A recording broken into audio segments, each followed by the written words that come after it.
असं म्हणतात की पर्यटन हे निसर्ग जगवण्यासाठीचा एक मार्ग आहे हं. किंवा एक आर्थिकरित्या सुद्धा महत्वाचं हं. आहे असं कायम मानलं हं. जातं. पण अनेक ठिकाणी पर्यटकांमुळे समस्या निर्माण होतात. हं. याकडे आपण कसं पाहता?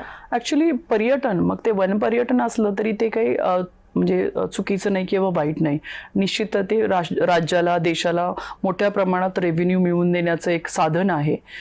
पर्यटन जेव्हा असंवेदनशील पद्धतीने केलं जातं किंवा लोकांचं सेन्सिटायझेशन नसतं, तर तेव्हा मात्र ह्या पर्यटनामुळे त्या वन्यजीवांना किंवा त्या जिथे ते पर्यटन केलं जातं तिथे अडचणी निर्माण होऊ शकतात. पण मला असं वाटतं की आपण पर्यटनाला प्रमोट केलं पाहिजे, मात्र त्याचवेळी आम्ही लोकांचं सेन्सिटायझेशन देखील त्याच प्रमाणात केलं तर मला असं वाटतं की कोएक्झिस्टन्स, जसं आपण वन्यजीव आणि मानव कोएक्झिस्टन्स म्हणतो, तसं वन विभाग आणि पर्यटन हा एक नवीन आता कोएक्झिस्टन्सचा विषय मला पण वाटतं की छान पद्धतीने झेप घेईल असं वाटतं.